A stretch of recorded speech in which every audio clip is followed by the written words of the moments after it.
L'autre jour, on a utilisé avec Enzo Doniz un terme que j'étais un peu contrarié, mais voilà, c'est l'évolution du football français. Hmm.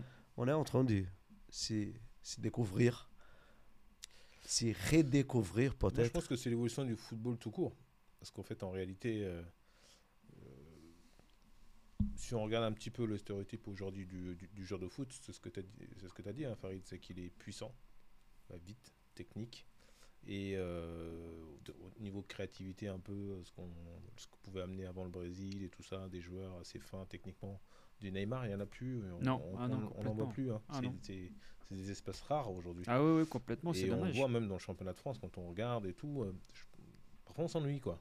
Bah, c'est vrai que c'est un bon exemple parce que c'est vrai que le Neymar, j'étais le premier défenseur de Neymar, même lorsqu'il était au Paris Saint-Germain, il n'a pas réussi. Certes, on attendait beaucoup de lui. Mm.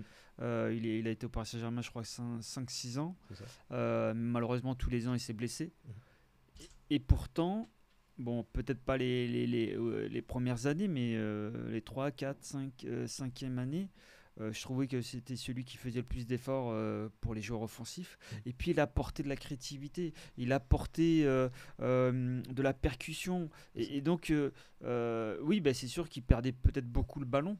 Mais avec lui, on ne s'ennuyait jamais. Il se passait Jamais. toujours quelque chose. Ouais. Et bah, il était brésilien. Euh, je pense dans les bons et les mauvais côtés. Dans le bon parce qu'il aime bien faire la fête. Enfin bon, j'ai pas eu l'occasion de faire la fête avec lui, mais voilà, c'est un Brésilien. Il aime profiter de la vie. Il aime bien de se montrer sur les réseaux sociaux. Peut-être qu'il faisait la fête à Rio. Il fêtait bien les anniversaires de la famille. Euh, mais de l'autre, lorsqu'il était sur le terrain, je suis désolé, il faisait le taf.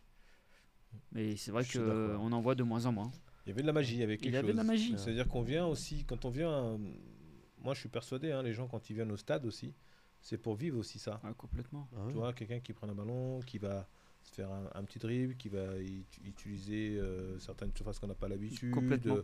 Donc voilà, donc je pense que ça fait partie aussi du foot, en fait, de l'ADN foot, quoi. De ce que nous on aime en fait en réalité.